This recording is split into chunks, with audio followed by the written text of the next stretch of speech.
이번에는 중요한 이슈를 새로 고침하겠습니다. WS 리프레시 심광섭 MBN골드 매니저 나왔습니다. 안녕하세요. 네, 안녕하세요. 신소입니다. 네. 저희가 유가왕한테 이제 지고 나서 어제는 광섭아 잘하자, 오늘은 중호야 잘하자인데 저희는 이제 주식이라도 잘해야겠죠? 네. 네. 그 시장이 그래도 좀 눈치를 많이 보고 있는 것 같아요. 네.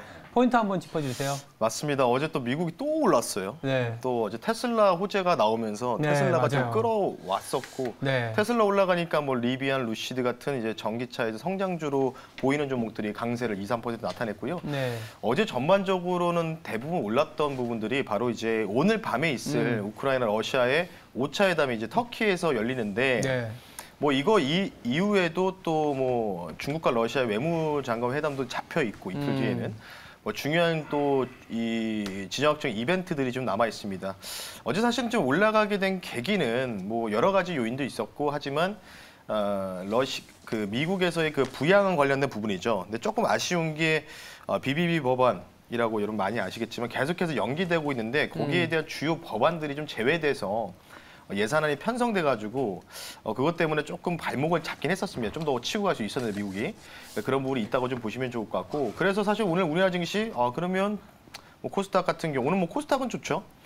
그래도 뭐 좀 강한 모습을 좀 보여두겠지만은 약간의 조금 아까 우리 앵커님이 말씀하신 것처럼 눈치 보기가 지금 들어가는 것 같아요. 그러니까 지금 원달러 환율을 계속해서 우리가 주의 깊게 봐야 되는데 예. 이 원달러가 어찌 보면은 이 지정학적인 리스크겠죠. 러시아 우크라이나 회담을 좀 보는 듯한 모습을 좀 보이고 있거든요. 여러 가지 측면에서 그런 부분이 있기 때문에 환율 동향을 좀 살펴보고 근데 오늘 좀 수급이 조금 마음에 안 드는 게 네. 외국인들이 또 오랜만에 매도가 나오면서 선물 그리고 풋 옵션까지 좀 소량 정도 사고 있습니다. 여태까지 양매도 포지션 취하고 있다가 이게 조금 껄끄럽긴 하지만 예. 뭐 그래도 기관들이 좀 받쳐주는 오전장 장세가 계속되고 있고 오늘은 또 50개 품목 중에서 한두 개 시멘트죠. 유연탄 관련된 부분들에 대한 종목들이 좀 강세를 보이고 있다. 이 정도로 말씀 한번 드려보겠습니다. 기본적으로 악재라고 할 거는 딱히 있진 않지만 네. 또 그 악재들이 뭐 긴축이나 러시아 우크라이나 전쟁, 뭐 중국과 미국의 어떤 미묘한 갈등들 해소된 건 아니지만 네. 또 그렇다고 해서 또 시장에 또 모멘텀이 나올 만한 그런 구간도 아니라고 맞습니다. 보고 네. 있기 때문에 약간의 수급과 테마에 의한 눈치 보기 장세가 펼쳐지고 있다 이렇게 정리를 해주셨고요. 관련해서 지수와 관련된 아이디어는 새로 고침해서 더 자세히 말씀 나눠보도록 하겠습니다. 투자 식스팩을 담당했던 강성화 아나운서 합류했습니다. 네, 안녕하세요. 안녕하십니까. 네. 오늘 댓글이 지금 시청자분들이 네. 많이 좀 떠오시는 것 같아요. 왜요? 전반적으로. 확실히 앵커님한테는 이 반말이 쉽게 안 나오는 것 같습니다. 저요? 그 오른쪽에 계신 분한테는 반말이 어제 되게 많이 나왔었는데 오늘은 생각보다 네. 그렇게 반말이 많이 나오진 않고 있습니다. 제가 어려운가 봐요. 네. 저희 팀에서도 저는 편하게 한다고 했는데 저희 팀원들은 제가 좀 어려운 것 같더라고요. 고디바 초콜릿님이 그 얘기를 해주세요. 아. 차마 반말이 안 나올 것 같습니다. 중호님 잘하세요 라고 예, 얘기해 주시는데 알겠습니다. 오늘 좀더 뒤에 이제 또 회사분 또 이제 패널로 나오시지 않나요? 뒷코너에? 우연히 그렇게 됐어요. 반말 네. 한번 시켜보시죠. 그럴까요? 뜬금없이. 아무튼 잘하도록 하겠습니다. 일단 첫 번째 새로 고침은 이제 지수와 관련된 안정권. 참 말이 좋으면서도 나쁠 수 있어요. 시장이 움직임이 없다라는 거는 종목별로 화려하지 않다라고도 할 수 있는 거고 좋게 보면은 뭔가 눈치를 보고 다시 아까 그 투자 식스팩 처음에 강성호 아나운서가 한참 동안 스쿼트 자세를 유지하다가 올라왔거든요. 그러면은 이제 나중에 탄력이 더 생긴다. 그렇죠. 근력이 한번 이제 네. 말근육 한번 생긴다는 느낌이죠. 근데 또 잘못 자세를 잡으면 또 팍 이제 주저앉을 수가 있는 상황이지 않습니까? 디스코입니다. 그러니까 지금 주가가 뭔가 약간 갈팡질팡하는 느낌, 변동성도 없는 느낌 이럴 때가 제일 좀 고민스럽거든요, 사실. 그렇죠. 네. 이게 지수가 안정권에 안착하는 건지부터 한번 저희가 얘기를 나눠봐야 될 것 같아요. 그러니까 오늘 조금 중요하게 드리고 싶은 말씀이 네. 그러니까 오늘 이제 처음으로 이렇게 말씀드리는데 좀 살만한 종목이 없어지는 것 같아요, 점점. 그러니까 그렇다는 얘기는 어느 정도 반등이 좀 이어졌다. 반등이 나왔다. 예. 일단 아직까지는 반등이라고 보시면 좋을 것 같습니다. 코스피 기준으로 봤을 때 여러분들 저 개인적인 이제 사견을 좀 덧붙여서 말씀드리면 네. 300일 이동 평균선이 굉장히 좀 중요한 장기 이동 평균선이거든요. 그 구간 자체가 한번 화면 보면서 말씀 한번 드려보겠습니다. 코스피 차트 한번 간단하게 띄워서 말씀 한번 드려볼게요. 네. 테크니컬적으로 좀 봤을 때 이 보라색이 이제 300 이동평균선인데 요 근방이 몇 포인트냐면 한 3,000 초반대입니다. 3,040, 30 정도 되는 라인인데 300 이동평균선 아래에 있는 종목들은 대부분 반등이 나오더라도 뭐 여기서 뭐 이 정도까지는 좀 리바운딩이 가능하죠. 뭐 강력한 호재가 나오더라도. 근데 지금 보면은 그래서 제가 한 최소 못해도 2,900 정도를 조금 2,900에서 2,600 사이라고 말씀드리지 않았습니까? 네. 지금 보면은 박스권 상단이 좀 낮아져 있어요. 뭔가 낮아져 있다는 거죠. 그러니까 2,600에서 2,800 정도 라인을 보면 한 200포인트 정도의 굉장히 좁은 박스권. 그래서 지금 대부분의 이제 코스피랑 코스닥 종목들을 이제 쭉 돌려보면요. 네. 300선까지 반등이 나왔다가 대부분 맞고 밀립니다. 300 이동평균선이 굉장히 강한 그 저항대라고 좀 보시면 좋을 것 같기 때문에 이 팁을 좀 설명해 드렸으니까 300 이동평균선 돌파 여부 종목들로 체크하시는데 대부분 이 단기 과열권을 넘어선 종목들이 대다수입니다. 웬만한 종목들은요. 특히 정책주들, 뭐 로봇주들, 원자재 관련주들도 마찬가지였죠.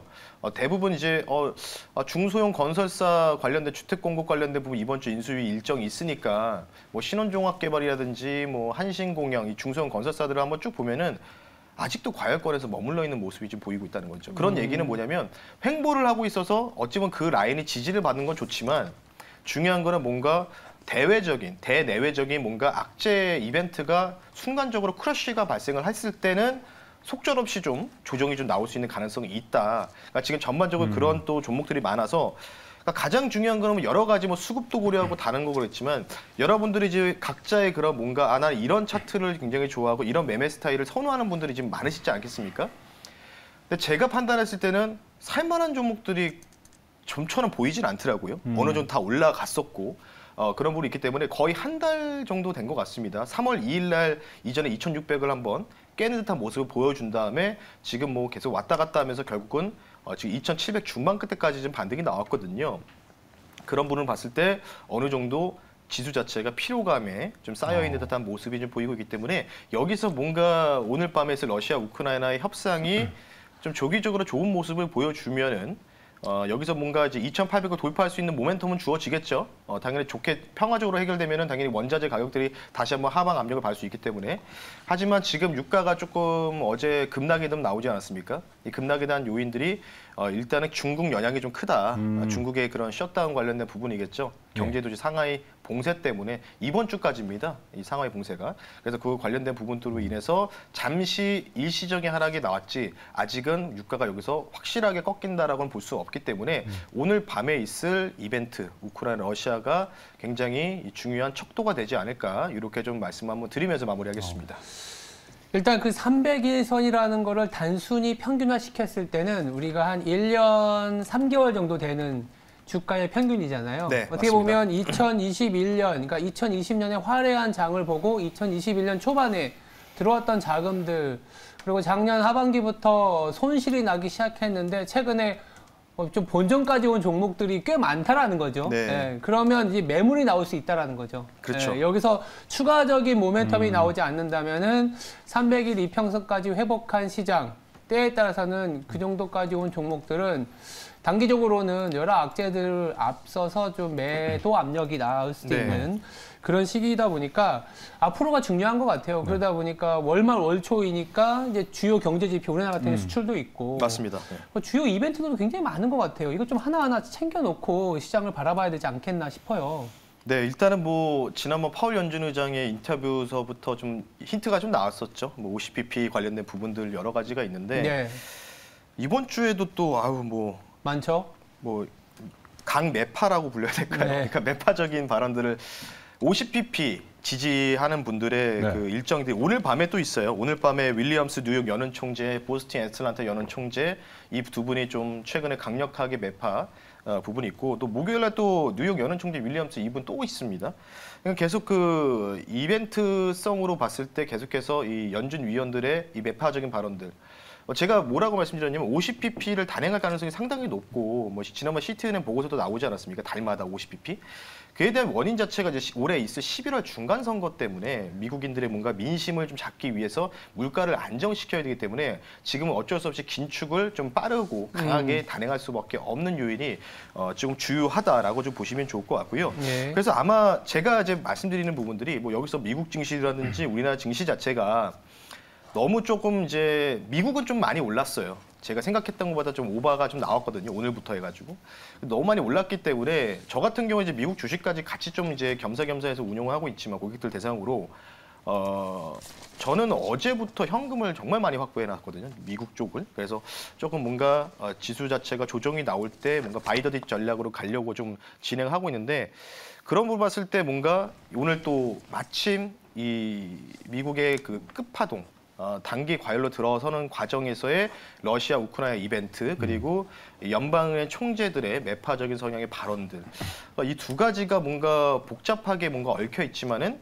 어쨌든 그에 대한 부분에서 뭔가 악재에 민감해질 수 있는 부분이 미국 시장이다 이렇게 좀 말씀드리고 싶기 때문에 근데 이렇다고 제가 이전에 전저점을 깨는 네. 러시아가 우크라이나 침공했을 때 전저점 폭락장 나오지 않았습니까 미국도 예. 뭐 그 정도 하락까지는 모르겠더라도 최근에 올라왔던 반등 크기에서의 한 3분의 1이나 또는 절반 정도까지는 조금 이제 조정 하락이 조금 불가피해 보인다 이런 측면에서 좀 말씀을 드리는 거니까 참고하셔가지고 또 그리고 오늘 아마도 그 러시아 우크라이나 회담이 개인적으로 지금 긍정적으로 갈 것 같진 않아요. 네, 지금 뭐 어제 뉴스가 나오는 게 그 우크라이나 남부 쪽의 마리오폴 항구 도시죠. 거의 점령됐습니다. 지금 그쪽에서 아조프 민병대 자원의 4,000명이 후퇴를 했습니다. 와해됐기 때문에.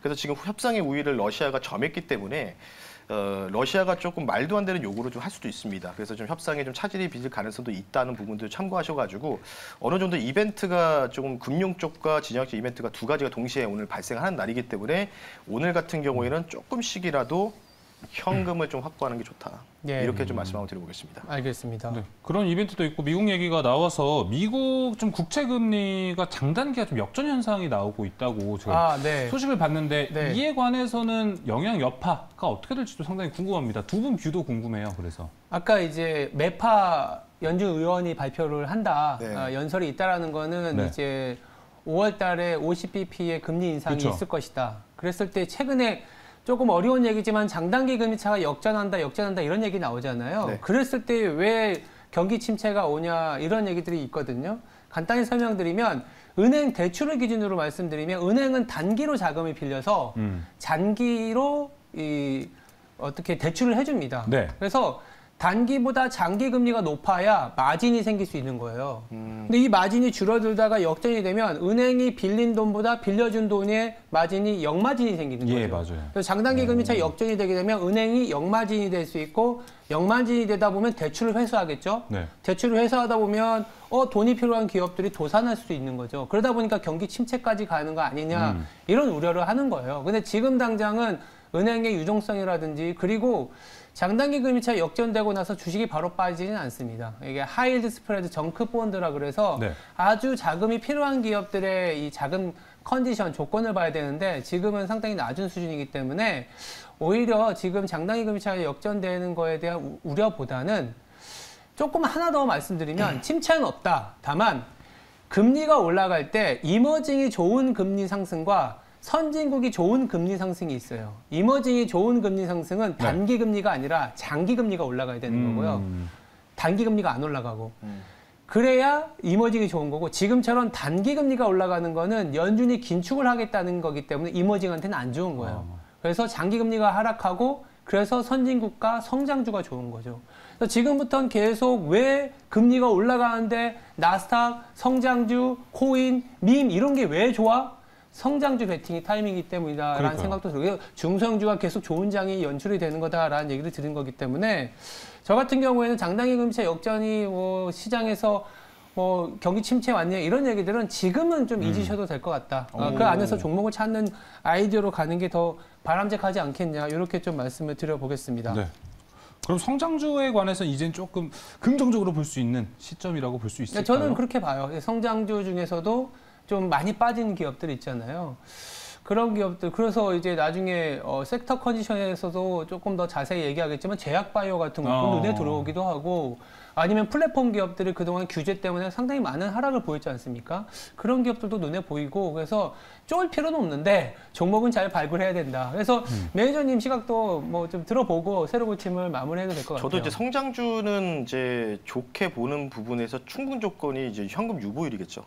이게 굉장히 중요하고요. 현금 유보율이 좀 떨어지는 기업들이나 부채 비율이 좀 많은 이건 뭐 전반적인 글로벌 종목들이 다 마찬가지라고 보기 때문에 뭐 앞서 팡 1.0 같은 종목들이 있지 않습니까? 워낙 2년, 2, 3년 동안에 발전을 많이 했었고 유보율도 많이 쌓아놨었어요. 그런 종목들이 어찌 보면은 최근에 이제 채권 금리 관련된 부분에서 뭔가 리스크가 좀 쇼크가 좀 발생하다 보니까 안전자산으로 좀 인식하는 경우가 대형 성장주 쪽에 나타나고 있거든요. 네. 그래서 그런 부분 때문에 지금 뭐 버텨주면서 뭐 올라가는 부분이 있는데.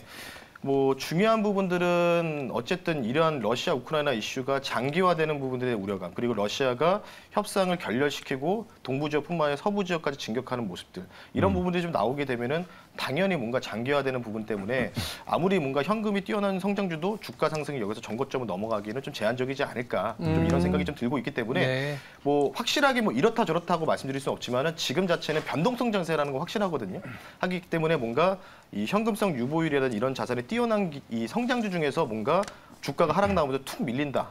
그럴 때는 당연히 바이더 딥이 통한다.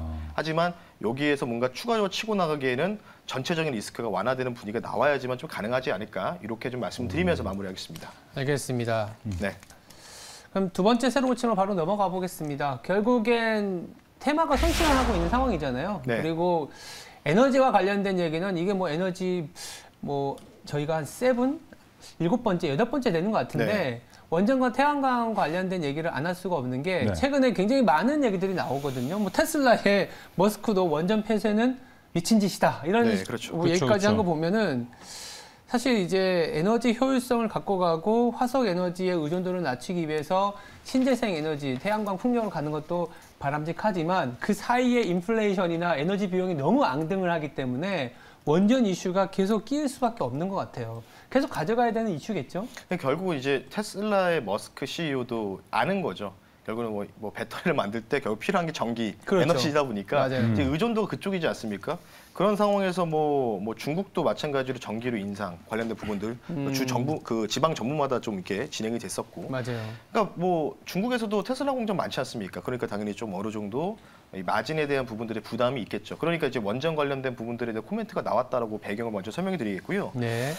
일단은 뭐 원전주, 그러니까 지난주 화요일 수요일 날은 저 이벤트 드리븐 전략으로 해가지고 뭐 인수위원회, 윤석열 인수위원회에서 원전 관련 세미나 나오면서 그 관련된 종목들이 한번 좀 크게 좀 튀는 경향이 나왔고 지금 그리고서 일주일 정도가 지났는 상황인데 원전주 조용하죠. 약간 좀 오늘 좀 많이 떨어지더라고요. 네. 대부분 보선 파워텍이라든지 많이 올라갔던 종목들이 마이너스 5에서 7% 정도 떨어지고 있는데.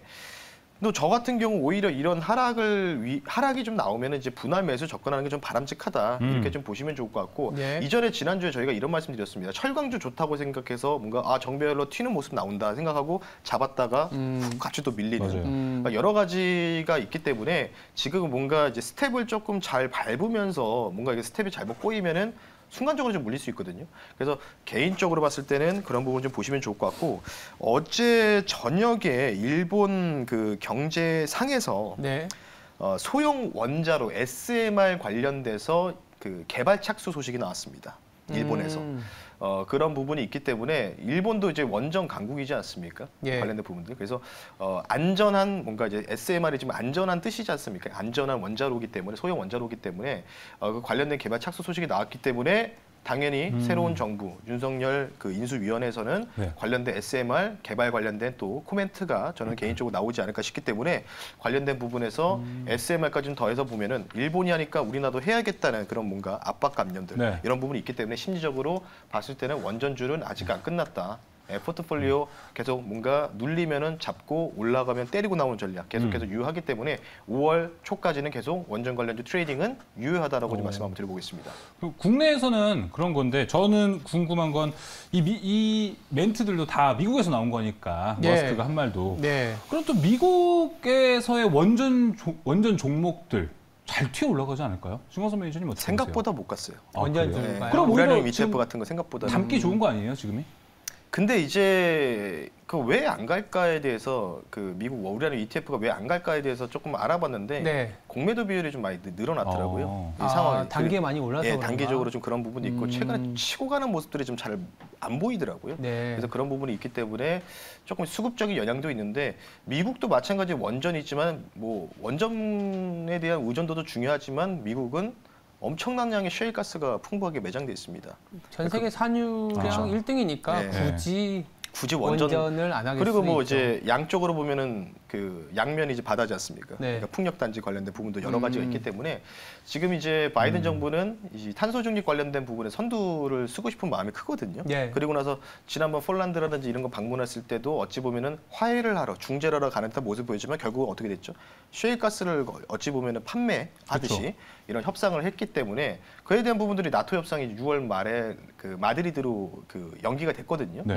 그래서 그런 부분이 있어서 굳이 미국의 입장에서는 셰일가스가 안 그래도 풍부하고 지원금 주면서 옛날에 40불일 때 지원금 주면서 팔았거든요. 네. 시추 업체들한테 제발 좀 생산 좀 해서 좀 해달라고 보조금까지 주면서. 지금 유가가 좀 이 정도 올라가는 부분에서 마진율이 당연히 증가할 수밖에 없기 때문에 굳이 뭐 원전 관련된 부분. 그래서 아마 우리나라 ETF나 이런 미국의 주요 종목들이 조금 우리나라보다 덜 가지 않을까 이렇게 좀 생각을 하고 있습니다. 왜? 우리나라는 상류국이 아니지 않습니까? 예. 그러니까 미국은 그래서 지금 가장 수익률이 좋은 쪽이 미들스트림 쪽이라 그래서 파이프라인 쪽 있잖아요. 셰일가스를 이제 뽑아냈을 때 그걸 운송해야 되는 그 킨더모관이나 이런 종목들이 있는데 배당 수익률이 거의 5에서 6% 이상 나옵니다. 네, 맞습니다. 걔네들은 이제 배당에 그러니까 벌어들이는 이익의 90% 이상을 배당을 해야 되기 때문에 미들스트림 쪽에 투자하는 게 일드가 좋은 거죠. 근데 우리나라 같은 경우 원전 그리고 이제 말씀하신 것 중에 우리가 빠르게 선순환되다 보니까 어제 내지는 오늘 오르는 종목을 잘못 잡으면은 이제 마이너스로 들어갈 수 있고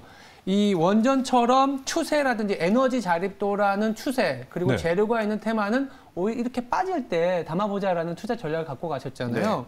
원전 관련주 좀 콕 집어서 말씀해 주시면서 기준점 마련해 주시는 것도 괜찮을 것 같아요. 일단 뭐 많이 올라간 종목들, 이격이 많이 발생한 종목들은 보선 파워텍, 뭐 우진, 뭐 에너토크 이런 중소형주도 소형주라고 보는데 거의 뭐 현대사료처럼 올라가가지고 현대사료 오늘 또 가더라고요. 현대사료. 잘 가던데요. 네, 대단한 것 같습니다. 대한민국 증시. 자, 그래서 일단은 원전주 같은 경우에는 5가지 종목이 탑이다. 한전기술, 한전 KPS, 한전산업, 두산중공업, 일진파워. 요 5개 종목으로 압축해서 좀 말씀드리고 싶고요. 개인적으로 보면은 지금 이격이 덜 발생한 종목들 위주로 조금 살펴보는 게 좋고 사실 진짜 대장은 한전기술이죠. 한전기술? 네, 이게 대장이죠. 왜냐하면 뭐 한전산, 한전 KPS 뭐 테스트하는 업체도 마찬가지겠지만 한전기술은 설계하는 겁니다. 설계하는 회사. 원전 설계하는 회사이기 때문에 추후에 SMR 관련된 소형 원자로 개발 관련된 부분 나왔을 때도 당연히 부각받을 수밖에 없고 지금 이렇게 떨어지니까 주어서 뭔가 분할 매수 관점으로 좀 말씀을 드리고 싶어요. 이때 아니면 언제 살까? 여기서 뭔가 이 한전기술이 툭 빠진다, 8만 원 선을 이탈한다. 그런 얘기는 코스피나 코스닥이 급락이 나온다. 이렇게 좀 보시면 좋을 것 같기 때문에 지수 영향으로 떨어지는 거기 때문에 한전기술이 메인 탑이다. 그리고 나서 관련된 계열사들 한전 KPS, 한전산업, 두산중공업, 일진파워 이 정도로 좀 보시면 좋을 것 같고 원전 관련주도 말씀드리지만은 지난번에 제가 CS 베어링으로 그 목표가를 터치를 못했지만 제가 리뷰하면서 이쯤 되면 정리하시라고 말씀을 드렸어요. 그리고 나서 지금 거의 일주일 가까이 빠지고 있거든요. 하루에 2, 3%씩. 슬금슬금 CS 베어링이랑 이런 신재생 에너지도 풍력? 그렇죠.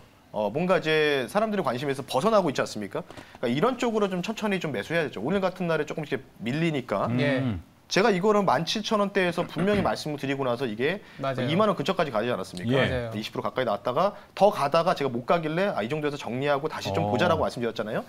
요것도 이제 한번 이번 주 후반 정도 돼서 PT 종목으로 다시 한번 가지고 나올 의향이 있기 때문에 계속 신재생 에너지는 치고 빠지고 사실 뭐 우리나라 증시가 워낙 지금 지정식 있을 때 계속 변동성이 있어가지고 끌고 가는 것도 좋은데 치고 빠지는 게 가장 좋지 않을까 최근에는 이 정도로 좀 말씀을 한번 드려보겠습니다. 기가 막히네요. 반등 타이밍에 딱 PT로 말씀해 주시고 좀 슬로우해지기 전에 좀 수익을 정리해 주시고 또 이제 한번 들어갈 타이밍이다. 네, 그렇죠. 잘한다 광수업합니다. 그러네요. 말 안 넣습니다. 자, 그러면은 이제 PT 종목 바로 또 받아보도록 하겠습니다. 심영선 매니저님, 또 CS 베어링 같이 타이밍 잘 볼 수 있게 또 매력 있는 섹터 종목 알려주시죠. 이거는 이제 제 개인적인 사견이 아니고 먼저 네. 투자 판단 보고지 먼저 부탁 좀 드릴게요. 그게 개인적인 사견이죠. 아니 먼저 말씀드리고 이거는 그냥 제가 리서치를 해가지고 국제 정세를 한번 봤을 때 우크라이나 러시아 관련된 장기화 이 반사 수혜를 좀 갖고 왔거든요. 네. 그래서 조금 이제 제 생각보다는 조금 이제 리서치한 결과 이 종목이 좀 움직일 가능성이 있다고 좀 판단돼서 말씀드리니까. 조금 협상이 조금 잘 안 돼서 좀 장기화됐을 때 수혜를 받을 수 있는 종목이고 러시아가 지금 생화학 무기라든지 이런 부분들 좀 준비하고 있는 네. 이 정장 상황이나 이런 게 지금 이제 업데이트가 되고 있습니다. 그래서 관련된 부분에서 조금 죄악스럽지만은 반사 수혜를 받을 수 있는 부분이 종목이고요. 현재가가 2750원입니다. 실시간으로 말씀 한번 드려보겠고요. 오늘 종목은 요오드 쇼티지 관련된 종목입니다. 바로 대정화금이라는 종목을 실시간으로 말씀 한번 드려보겠습니다. 네. 코드번호 120240이고요. 대정화금 말씀 한번 드려보겠습니다. 이 종목 같은 경우에는 의약용 화학물, 항생물질 제조 사업을 영위하고 있고요. 요오드 당연히 만들고 있습니다. 국내에서 요오드 점유율 1위라고 보시면 좋을 것 같고 최근에 그 체르노빌이라든지 남부지역 원전 관련된 부분, 러시아 미사일 타격 관련된 부분들이 이슈가 부각됐을 때 한 번씩 툭툭툭 치고 올라갔던 종목이다라고 보시면 좋을 것 같기 때문에 요오드 공급 차질에 따른 수혜가 기대되는 종목이고요. 화면을 보면서 말씀 한번 드려볼게요. 이 회사가 재무제표도 굉장히 좋은 회사더라고요. 재무제표 간단하게 보고 가격적으로 말씀드리겠습니다. 네. 재무제표 한번 볼게요. 지금 이 종목 재무제표를 간단하게 보면은 뭐 다른 거 매출액 대비 영업이익도 좋지만 여기 이쪽에 지금 글씨가 잘 안 보이실 텐데 여기 유보율이거든요. 예. 유보율이 계속 늘어나서 2019년도에 3,300%, 20년도에 3,492, 그리고 현재는 21년도 기준으로는 3,600%. 부채 비율은 20% 언더까지 빠졌습니다. 굉장히 좋은 회사라고 좀 보시면 좋을 것 같기 때문에 대정화금을 한번 말씀 한번 드려보겠고요. 가격 전략을 좀 빠르게 말씀 한번 드려볼 수 있도록 하겠습니다. 자, 이 종목은 크게 한번 볼게요. 크게 봤을 때 코로나 팬데믹 이전 주가까지 빠졌다가 올라오고 있기 때문에 부담 없는 저가 가격이라고 판단하고 있어서 제가 말씀드렸죠. 300 이동평균선까지 좀 기술적으로 리바운딩을 보자라고 말씀드린 의미에서 목표 가격을 약간 아래죠. 24,000원대로 말씀드리고 손절 가격은 19,000원 선으로 타이트하게 잡아드릴 테니까 이 종목은 24,000원 정도까지 보시면서 대응 전략을 꾸리시자라고 보시면 좋을 것 같기 때문에 러시아, 우크라이나 장기화 이슈 대정화금 종목 설명드렸습니다. 네, 네. 대정화금 이야기 잘 들어봤습니다. 자, 오늘도 이벤트 또 당첨자 밝힐 시간이죠. 오늘 시청자분들께서 신종호 앵커님에게 반말을 많이 해주셨어요. 아, 그래요? 네, 좀 열린 마음 이런 게 좀 보인 것 같습니다. 제가 기분 나빠하지 마시고요. 좋습니다. 제가 말 네. 좀 놓겠습니다. 네. 자, 하락빈님께서 일단 보내주셨습니다. 하락빈? 중호야, 네. 형이야, 광섭이처럼 잘하자 이렇게 얘기해 주셨고 좀 유가 꼴찌셨잖아요. 네. 그래서 캔디님도 삼행시로 얘기해 주셨어요. 네. 신중한 진단으로 늘 중심을 잡아주는 앵커님. 혹시 유가 일부러 안 맞힌 거 아니냐. 유가 꼴찌하셨던 거 계속 제가 말씀드립니다. 알겠습니다. 자, 그리고 이거는 최창준 팬클럽. 최창준 매니저 아시죠? 신광선 매니저. 네. 여기서 제가 본인 아니에요? 그런 것 같아요. 그래서 제가 읽어볼게요. 중아야, 누나야, 한번 놀러 와. 어디? 그래서 최창준 매니저 아닐까 싶어서 제가 최창준 매니저 성대모사 한번 해봤습니다. 사실 신광선 매니저도 잘하거든요. 최창준 매니저. 자, 그리고 네. 저는 여기 좋네요. 소윤님 거를 한번 당첨을 해보고 싶어요. 예. 소윤님이 귀여운 중호. 그래요? 너는 웃는 게 귀엽다. 맞아요. 이렇게 앵커님 말해주셨어요. 여기 보시면 맞아요. 보조개 있어요. 네, 웃는 거 좀 보여주세요. 진짜. 화면 보고 웃는 거 좀 보여주세요. 어렵네요. 그래서 이렇게. 그래도 이렇게 관심 가져주셔서 감사합니다. 네. 소윤님에게 보내드리죠. 알겠습니다. 네, 귀여운 중호라고 이렇게 형용사까지 보내주셨기 때문에 자, 소윤님에게 이렇게 치킨 보내드리도록 하겠습니다. 02-2000-4855로 지금 전화를 주시면 저희가 치킨 보내드리고요. 어제 당첨되셨던 신경열님이 전화가 아직 안 왔대요. 그래서 오늘 만약에 방송 보시고 계시면 지금 전화해 주셔서 치킨 받아 가시고요. 만약에 경영일님 안 오시면은 내일 뭐 성우야 잘하자, PD야 잘하자 준비되어 있으니까 내일도 많은 기대 바라겠습니다. 알겠습니다. 지금까지 WS 리프레시였습니다. 두 분 내일 뵙겠습니다. 감사합니다. 감사합니다.